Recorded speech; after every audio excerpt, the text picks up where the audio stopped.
નમસ્કાર વિદ્યાર્થી મિત્રો, ભાગ 1 માં તમે ખીજડીએ ટેકરે આપણે જે સાહિત્ય પ્રકાર તરીકે નવલિકા અને સાહિત્યકાર તરીકે ચુનીલાલ મડિયાની વાત કરી એ તમે જોઈ હશે. હવે ચુનીલાલ મડિયા દ્વારા રચિત ખીજડીએ ટેકરે એ નવલિકા વિશે હવે આપણે ચર્ચા કરીશું. વિદ્યાર્થી મિત્રો, આ નવલિકામાં જેમ આપણે નવલિકાના સાહિત્ય પ્રકાર તરીકે ચર્ચા કરતા જોયેલું કે નવલિકામાં ઓછામાં ઓછા પાત્રો હોય. પ્રસ્તુત નવલિકાનો પરિચય મેળવતા આપણે જોઈએ તો આ નવલિકાના જે મુખ્ય પાત્રો છે, એક ભોજો કાળુ, એની પત્ની જીવલી અને પોસ્ટ માસ્ટર. એ સિવાય પોસ્ટ માસ્ટરની પત્નીનું પણ પાત્ર છે, પણ એના છેલ્લે 2-4 સંવાદો આવે છે, એટલે એ પણ ઉમેરવું હોય તો આમાં ઉમેરી શકાય. જો એ પણ ઉમેરીએ તો કુલ મળી અને આ નવલિકામાં 4 પાત્રોની આસપાસ આખી આ નવલિકા ગૂંથાયેલી છે. આ નવલિકામાં એક સામાન્ય જીવન જીવતો, ગરીબી અને દારૂણ પરિસ્થિતિમાં સમય વિતાવતો ભોજો કેવી રીતે પોતે અને પોતાના પરિવારનું ગુજરાન ચલાવે છે, બહુ મુશ્કેલીથી કંટાળી ભૂતકાળમાં ચોરીના રવાડે ચડેલો આ ભોજો કેવી રીતે ફરીથી એ દિશામાં આગળ વધવાનો પ્રયત્ન કરે છે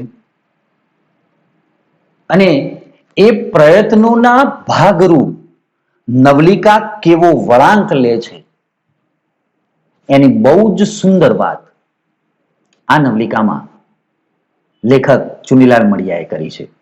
ખરેખર નવલિકા બહુ જ ઉમદા અને એક નવી પ્રેરણા આપે એવી, કારણ કે ભોજા જેવો વ્યક્તિ જે આટલી કારમી ગરીબીમાં પોતાનું ગુજરાન ચલાવતો હોય, માંડ માંડ પોતાનો પેટનો ખાડો પૂરનારા વ્યક્તિ જ્યારે મુશ્કેલ પરિસ્થિતિમાં શું ન કરી શકે, કારણ કે પન્નાલાલ પટેલની નવલકથા માનવીની ભવાઈમાં છે કે ભીખ તો ભૂંડી છે, પણ એથી એ ભૂંડી ભૂખ છે, કારણ કે ભૂખ એ માણસને બધું જ કરાવે.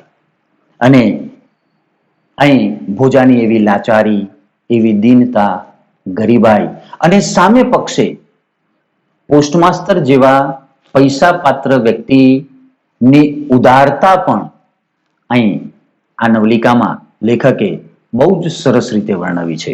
તો એ નવલિકાની આપણે ચર્ચા કરવા જઈએ. અહીં વિદ્યાર્થી મિત્રો, નવલિકાના કેટલાક મુદ્દા તમારી સામે મૂક્યા છે. એ મુદ્દાની સાથે સાથે કેટલાક એવા પાઠમાં જ આવતા શબ્દોના અર્થો, ખાસ કરીને તળપદા શબ્દો જે પરીક્ષામાં પૂછાય છે, રૂઢિપ્રયોગો અને શબ્દ સમૂહો એ પણ અહીં આપેલા છે.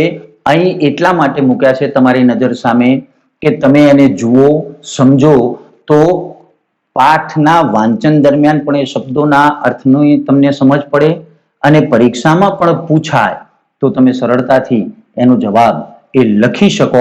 એટલે અહીં મેં એક એવો પ્રયત્ન કર્યો છે કે નવલિકાના મુદ્દાની સાથે સાથે એ પાઠમાં એ એટલા ભાગમાં જેટલા શબ્દો આવે છે, શબ્દો જે તળપદા શબ્દો છે, તળપદા એટલે ગ્રામ્ય દેશી શબ્દો જે ગામડાની ભાષામાં બોલાય, એને આપણે શિષ્ટ ભાષામાં લખવાના પરીક્ષામાં પૂછાય છે. શબ્દ સમૂહ પણ પૂછાય છે અને રૂઢિપ્રયોગો પણ પૂછાય છે. અહીં આપણે નવલિકાની વાત કરીએ તો પ્રસ્તુત નવલિકામાં હિરણના પટમાં ભોજાની વાડા ઉછેરની પ્રવૃત્તિ છે.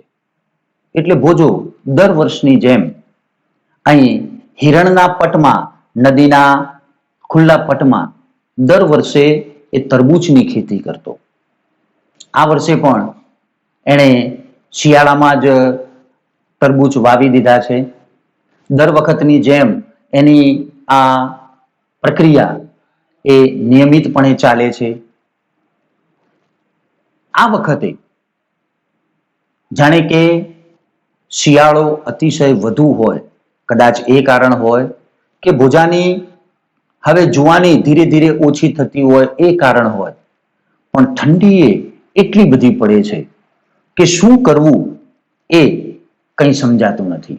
ઠંડી એટલે કેવી? અહીં લેખકે લખ્યું છે કે રીંગણી બાળી નાખે એવી પોષ મહિનાની કડકડતી ઠંડી. એમાંય વિદ્યાર્થી મિત્રો વિચારો કે જ્યારે ખુલ્લા આકાશમાં અને એ પણ નદીના પટમાં એ આવું કામ કરતો હોય અને એ નદીના પટમાં કામ કરતા કરતા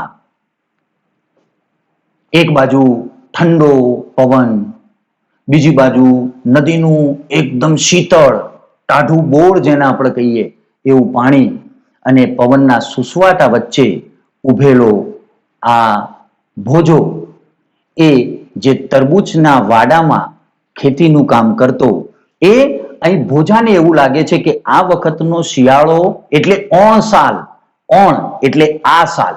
આ વખતે આ તળપદો શબ્દ છે વિદ્યાર્થી મિત્રો, આવા તળપદા શબ્દો પણ ખાસ ધ્યાનમાં રાખજો. અને એટલી બધી ઠંડી, આ ઠંડીમાં શું કરવું? કારણ કે ભોજો એકલો નહોતો, ભોજાની સાથે એની પત્ની હતી, એના 4 બાળકો પણ હતા અને એ બાળકોની આ ઠંડીથી રક્ષણ કરવાની જવાબદારી પોતાની હતી.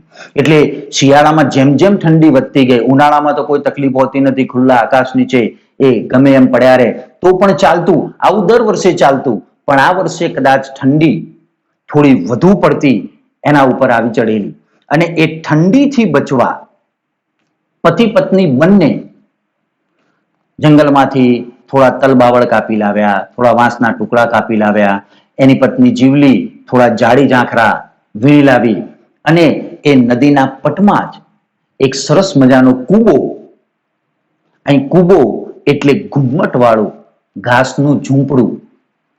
શબ્દ સમૂહમાં વાક્ય પૂછાય તો એ યાદ રાખજો. બંને પતિ પત્નીએ મળી અને કૂબો બનાવ્યો. કેવડો? તો પોતાના 4 બાળકો અને એક નાનકડો ચૂલો સમાઈ શકે એટલો કૂબો બનાવ્યો. કદાચ પરીક્ષામાં પ્રશ્ન તરીકે પૂછાય કે ભોજા અને એની પત્નીએ કૂબો કેવો બનાવ્યો અથવા કેવડો કૂબો બનાવ્યો, તો પોતાના 4 છોકરા અને એક નાનો ચૂલો. નાનો ચૂલો પણ એટલે કે રસોઈ કરવાના તો કામમાં આવે જ, પણ આવી કડકડતી ઠંડીમાં તમે વિચાર કરો કે ઘાસફૂસનું આવું નાનું ઝૂંપડું એ ઠંડીમાં કેટલું રક્ષણ આપે. અને એ રક્ષણ મળે, થોડી ઘણી હૂંફ મળે એટલે ચૂલામાં પેલો દેવતા થોડો બળતો રહે, તો એ કૂબામાં થોડી હૂંફ, થોડી ઉષ્મા, થોડી ગરમી એ રહે તો પોતાના બાળકો આવી કડકડતી ટાઢથી બચી શકે. અને એ એટલે કરતા હતા કે ભોજો દર વર્ષે ખેતી કરતો, બધું કરતો, પણ એની પાસે પહેરવા પૂરતા કપડા નહોતા. એનું ડીલ, અહીં મેં શબ્દ લખ્યો છે ડીલ એટલે શરીર, તો ઉઘાડું જ રહેતું. કારણ કે કેડિયું જેને આપણે કહીએ, અહીં પાઠમાં કડિયું એવો શબ્દ છે. આ કડિયું એટલે કેડ સુધી પહોંચે એવું કસોવાળું સીવેલું વસ્ત્ર, જે મોટાભાગે આપણે નવરાત્રીના જે ડ્રેસો આવે છે ને એમાં જે ઉપરથી ફીટ અને નીચેથી ખુલ્લું કસવાળું ચારે બાજુ, એ કેડિયું કહેવાય. આપણે કેડિયું કહીએ છીએ. એ તો ઘણા સમયથી એની પાસે હતું જ નહીં. ઉઘાડા ડીલે એ આ જે તરબૂચનો વાડો કરેલો એનું ટોયામણ કરતો. ટોયામણ કરવું એટલે છોડને પાણી સિંચવું. આવી કડકડતી ઠંડીમાં પોતે વાવેલો પાક પાર ઉતરે, બરાબર ઉતરે, એ માટે સતત એ પ્રયત્ન કરતો રહેતો કે કોઈ પણ રીતે સારો પાક થઈ જાય. પણ જાણે કે આ વખતની ઠંડી એના ઉપર જ અહીં વેર વાળવા આવી હોય. અહીં વેર વાળવું એટલે શત્રુતાનો બદલો લેવો. શબ્દ સમૂહમાં પૂછાય તો એ યાદ રાખજો. જાણે કે આ વખતની ઠંડી એના પોતાના ઉપર વેર વાળવા આવી હોય એવી ઠંડી, પોતાનું દિલ ઉઘાડું, અને એમાંય કેડિયું તો ઘણા સમયથી એની પાસે હતું જ નહીં અને એકમાત્ર ચોરણી હતી. એ ચોરણી જે કમરથી નીચેના ભાગમાં પહેરવાનું આવે છે, એ પણ કદાચ શબ્દ સમૂહમાં પૂછાય તો વિદ્યાર્થી મિત્રો યાદ રાખજો, પગની પિંડીએ ચપોચપ થાય તેવો વાળિયાવાળો પાયજામો એટલે ચોરણી.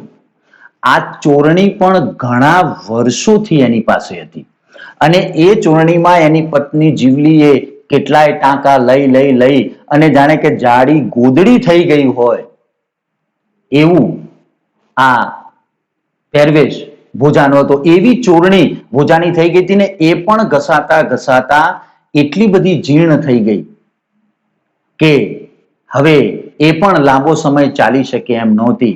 તમે વિચાર કરો વિદ્યાર્થી મિત્રો કે જે ભોજો સતત પોતાના વાડામાં તરબૂચના ઉછેરની આવી પ્રવૃત્તિમાં રોકાયેલો, આવી કડકડતી ઠંડીમાં ઉઘાડા ડીલે સતત ખેતી કરતો હોય, એની પાસે પહેરવા પૂરતા કપડાં નથી. એની પત્ની જીવલીને પોતાની આબરૂ ઢંકાય એટલા વસ્ત્રોથી એ સંતુષ્ટ છે અને એના પુત્રો પાસે તો કપડાં જ નથી.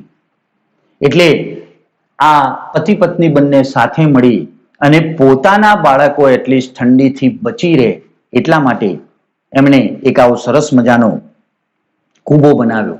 પણ પોતે કદાચ ભોજો ભલે ગમે એમ કરીને આવી કડકડતી ઠંડી એ ગમે એમ કરીને સહન કરતો હતો, પણ પોતાની જ નજર સામે પોતાના નાગા પૂંગા બાળકો જોઈ એને બહુ જ રંજ થતો. અહીં રંજ શબ્દ છે. અહીં રંજ એટલે દુઃખ. પોતાના જ બાળકો આટલી કડકડતી ઠંડીમાં નાગા પૂંગા ફરતા હોય ત્યારે એક પિતા તરીકે એના મનનું દુઃખ આપણે સમજી શકીએ કે કેટલી વેદના એનામાં ભરી હશે.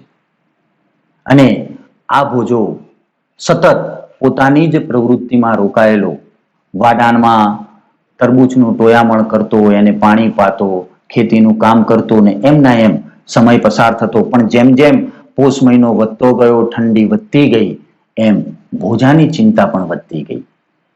કારણ કે આવી ઠંડીથી બચવું કેવી રીતે? કદાચ પોતે તો હજુ સક્ષમ હતો કે આવી ઠંડી ગમે એમ કરીને વેઠી શકે, પણ પોતાની પત્ની અને પોતાના બાળકોનું શું, એ ભોજા માટે બહુ દુઃખનો વિષય હતો. એટલે પરીક્ષામાં એવો પણ પ્રશ્ન પૂછાય વિદ્યાર્થી મિત્રો કે ભોજાને કઈ વાતનું સૌથી વધુ દુઃખ હતું અથવા કઈ વાતનો રંજ હતો? તો આટલી કડકડતી ઠંડીમાં પોતાના નાગા પૂંગા બાળકોને જોઈ ભોજાને બહુ રંજ થતો, બહુ દુઃખ થતું. અને એ માટે શું કરવું એની મથામણ સતત એના મગજમાં ચાલે. કારણ કે એની પાસે ઉપર પહેરવા કશું વસ્ત્ર નહોતું, એકમાત્ર ચોરણી હતી, એ પણ કેવી ટાંકા મારી સાંધીને ગોદડી જેવી કરી દીધેલી, એ પણ ઘસાઈને એટલી બધી જીર્ણ થઈ ગયેલી કે હવે વધારે એનો જીર્ણોદ્ધાર પણ થઈ શકે એમ નહોતો. જ્યારે આવી પરિસ્થિતિમાં ભોજો મુકાયો એટલે શું કરવું એની પળોજણમાં, એની ચિંતામાં એ અટવાયેલો રહેતો અને એ ચિંતા કેવી રીતે દૂર કરવી એના વિશે વિચારતો. કારણ ભોજો ભલે અત્યારે ખેતી કરી અને સીધું સાધું પોતાનું જીવન વિતાવતો હોય, પણ એક સમય હતો કે જ્યારે ભોજો એ ધાડપાડું હતો. પહેલા ગામડાઓમાં આવા ધાડપાડુઓ બહુ રહેતા. ગમે ત્યારે અંધારી રાત્રે કોઈના ઘરનું ખાતર પાડે, ખેતરમાંથી ઊભો પાક આખો લણી જાય અને ભોજો એ વખતે આવું ચોરીના રવાડે ચડેલો. અહીં રવાડે ચડવું એટલે ખોટો માર્ગ લેવો. એ વખતે એની પાસે બીજો કોઈ કદાચ કામ ધંધો નહોતો અને આમાં ફાવટ આવી ગયેલી એટલે ભૂતકાળમાં એ ભોજો ચોરીની પ્રવૃત્તિ સાથે સંકળાયેલો. એક તો ઘોર અંધારી રાત હોય, પોતાનું શીશમ જેવું શરીર એટલે રાત્રિના અંધકારમાં કદાચ ઉઘાડા શરીરે ફરતો હોય તો ભોજો અંધારામાં દેખાય નહીં એટલે જાણે કે પોતાના શરીર સાથે, શીશમ વર્ણા શરીર સાથે અંધારી રાત્રિનો સુમેળ સાધતો હોય. સારી રીતે બંનેનો મેળ બેસી જતો હોય, અંધેરી રાત્રે દેખાય જ નહીં અને ઊભા ખેતરમાંથી મોલ વાઢી તૈયાર પાક લણી અને એની ભારીઓ બાંધી અને ચાલી નીકળતો. ભૂતકાળમાં એણે આવું કરેલું. એ અહીં ઊભા ઊભા વાડામાં પોતાના પાકની જાળવણી કરતો કરતો હિરણના પટની આ બાજુ જ્યાં એ પોતાના વાડામાં તરબૂચના ઉછેરની પ્રવૃત્તિ કરતો હતો, તો એ જ પટના બીજા છેડે, કારણ કે હિરણનો પટ એની બાજુમાં એક ઊંચો ટેકરો હતો જે ખીજડીયા ટેકરાના નામે જાણીતો હતો, અને એ ટેકરાની પેલી બાજુ એક નાનકડું ગામ હતું. એટલે ભોજો અવારનવાર ગામમાં જતો, એટલે દુકાનોમાં બીજે ત્રીજે એની સ્વાભાવિક નજર ફરતી હોય. એટલે એ વખતે અત્યારની આ સ્થિતિમાં ઠંડીથી થરથરતો પોતે જાણે કે પોતાની 32 દાંતો પકડી જતી હોય એવો ભોજો અત્યારે આ ઠંડીથી થથરી ગયેલો, અને એમાંય પોતાની પત્ની અને પોતાના નાગાપૂંગા બાળકો જોઈને એટલો બધો દ્રવી ઉઠ્યો. એટલે એની દ્રષ્ટિ ગામમાં માધવજી કાપડિયાની હાટ ઉપર, અહીં હાટ એટલે દુકાન શબ્દ આપેલો છે. માધવજી કાપડિયો એ કાપડવાળાની એક દુકાનનું નામ છે. એટલે ઘણીવાર જ્યારે ભોજો નીકળતો ત્યારે એની દુકાન સામુ એ નજર કરતો, જોતો કે આ હા હા ગજના ગજ કાપડના તાકે તાકા થપ્પીઓ બંધ એની દુકાનમાં પડેલા. અને ભોજાને એવો અફસોસ થતો કે માધવજી કાપડિયાની દુકાનમાં આવા કાપડની થપ્પીઓ ભરેલી પડી છે, અને મારા જેવા એક સામાન્ય માણસ માટે એક લુગડાનો લીરો એ જડતો નથી. અહીં લુગડું તળપદો શબ્દ છે. લુગડું એટલે કપડું. ગજના ગજ એટલે ગજ એ પ્રાચીન જૂના સમયનું એક માપ છે, જે 24 તસુનું માપ એને ગજમાં મપાય. 1 ગજ 2 ગજ એટલે ગજના ગજ કાપડ એ માધવજી કાપડિયાની દુકાનમાં ભરેલું હતું. પણ ભોજા જેવા સામાન્ય માણસ માટે લુગડાનો એક લીરો, એક ટુકડો પણ આજે એના નસીબમાં નહોતો. એટલે ઘણીવાર તો એને મનમાં થઈ આવતું કે સાલું એની દુકાનમાં આટલું કાપડ પડ્યું છે, અને છતાંય પોતાના જેવા માટે એક સામાન્ય કાપડનો ટુકડો પણ મળી શકે એમ નથી. એટલે અચાનક ભૂતકાળમાં જે ચોરીના રવાડે ચડેલો એ ભોજાના મનમાં એ ધાડપાડું ભોજો જાગૃત થયો. મનમાં એને એમ થયું કે અબ ઘડી જાઉં ગામમાં અને માધવજી કાપડિયાની દુકાનના કમાડમાં ગણેશીઓ ભરાવી અને એના કમાડને ફટાક કરતા ખોલી નાખું, અને ખભે ઉપડાય એટલું કાપડ ઉપાડી અને કુબા ભેગું કરી દઉં. તમે વિચાર કરો વિદ્યાર્થી મિત્રો કે માણસને તમે જુઓ કે પરિસ્થિતિ કેવા રસ્તે લઈ જવા મજબૂર કરે છે. ભોજો આ વાડા ઉછેરની પ્રવૃત્તિમાં સતત મથામણ કરતો, પણ એમાં માંડ એ પોતાના પેટનો ખાડો પૂરી શકતો હતો. અને આ કડકડતી ઠંડીમાં વાસ્તવમાં તો પોતાના બાળકોને આ ટાઢમાં ઠરતા જોઈ અને ભોજાની આંતરડી કકડી, અને એટલે ભૂતકાલીન ભોજિયો, ધાડપાડું ભોજિયો એના મગજ ઉપર આવ્યો, ને એને થયું કે માધવજી કાપડિયાની દુકાનના બારણાને ગણેશીઓ ભરાવી. ગણેશીઓ એટલે ખાતર પાડુનું એક હથિયાર, જેને ખાતરિયું પણ કહેવાય, જે પહેલાના સમયમાં કમાળને આખા રાખવા માટે આખો લાકડાનો પટ્ટો આવતો, જે બંધ કરી દે એટલે બે બાજુથી એ કમાળ એકદમ ફિટ થઈ જાય. એટલે ગણેશીઓ ભરાવી અને આખો આગળિયો ઊંચો કરી અને બારણું ખોલવાની એ આવડત પહેલામાં ભોજામાં હતી જ, કારણ કે એ પહેલાથી જ ખાતર પાડવામાં, ખાતર પાડવું એટલે ચોરી કરવી. શબ્દ સમૂહમાં પૂછાય તો વિદ્યાર્થી મિત્રો યાદ રાખજો, ગણેશીઓ એટલે ખાતર પાડવું એક હથિયાર, અને ખાતર પાડવું એટલે ચોરી કરવી. ભોજાને આ ચોરીનો વિચાર આવ્યો, અને પાછો કેવો વિચાર, એટલે એમ કે જો તક મળે તો જેટલું ખભે ઉપડાય એટલું કપડું લઈ અને પોતે અબઘડી એ કુવા ભેરું કરી દે. પણ વળી પાછું મનમાં વિચાર આવ્યો કે આવું કામ કરતા તો હું કરી દઉં, પણ પહેલેથી જ એ આવો ચોરીના રવાડે ચડેલો, એટલે સ્વાભાવિક છે કે પોલીસના ચોપડે એનું નામ હોય જ. જો કદાચ આની ભાળ મેળવતા મેળવતા પસાય તો અહીં એવો શબ્દ છે જે ગામનો રખેવાળ કહો, ચોકિયાત કહો, અથવા તો પોલીસનો ખબરી માણસ કહો, એ દરેક ગામમાં આવો એક ચોકિયાત હોય કે જે આવી બધી ધ્યાન રાખતો હોય, કોણ શું કરે છે અને કેવું કરે છે, એનો એને ડર લાગ્યો. કારણ કે પહેલેથી ચોપડે તો એનું નામ ચડેલું જ હતું. અને જો પાછી આવી કોઈ ચોરી ગામમાં થાય તો એટલીસ્ટ પોલીસ કશું નહીં તો એના સગડ મેળવતા તપાસ કરતા કારણ કે ગુનેગારોની જે યાદી હોય, દરેક પોલીસ સ્ટેશનમાં આવી યાદીઓ તો હોય જ, ખબર જ હોય કે ભાઈ આ પ્રકારનો ગુનો થયો છે તો એમાં આ પ્રકારના લોકો સંડોવાયેલા હોય. અને જો ભોજાના કુબાની તપાસ કરે અને ભોજો પકડાઈ જાય તો આ વિચાર આવતા ફરી ભોજો ચમક્યો. ફરી એના મનમાં એમ થયું કે સાલું આવું થાય તો બહુ કાઠું. કારણ કે પેલો જે ગામનો પસાયતો હતો, જે ચોકિયાત હતો, એ એના સગડ કાઢતો અહીં શબ્દ છે સગડ કાઢવો, એટલે બાતમી મેળવવી. એ ગમે ત્યાંથી બાતમી મેળવીને કે ભાઈ આ કાપડ કોણે ચોર્યું. અને ભોજો બિચારો લઈ જઈને સંતાડે તો ક્યાં સંતાડે, પોતાના કુબામાં રાખીને. કુબામાં ક્યાં આવી તિજોરીઓનું કબાટ હતા, ખાલી ઘાસફૂસનું ઝૂંપડું આ ઠંડીથી બચવા માટે બનાવેલું. તો એમાં જો ભોજો પકડાઈ જાય તો, અને આ વિચાર આવતા ભોજાને એકદમ જ્ઞાન લાગ્યું. કારણ કે ભૂતકાળમાં ઘણી વાર આવી રીતે ચોરીઓમાં પકડાયેલો, અને જ્યારે પકડાયેલો ત્યારે પોલીસ દ્વારા જે ઢોર માર એને મારવામાં આવતો, ઢોર માર એટલે પશુઓને પડે એવો સખત માર. પણ એ વખતે ભોજો યુવાન હતો, યુવાનીનું ચડતું લોહી હતું, એટલે એ વખતે ગમે એવો માર એ સહન કરી શકે એમ હતો. પણ હવે અવસ્થા થઈ હતી, હવે થોડી ઉંમર એને લાગી રહી હતી, એટલે ભૂતકાળમાં જેટલો માર એને ખાધો એવો હવે એ માર સહન કરી શકે એમ નહોતો. કારણ કે એને ભૂતકાળની એ વાતો યાદ આવી. પસાયતો ગામનો આ ચોકીદાર એના સગડ મેળવતો એની બાતમી મેળવતો કુબા સુધી આવ્યો, એને પકડ્યો, અને પકડ્યા પછી એને જે ઢોર માર કયા કારણે મારવામાં આવતો હતો?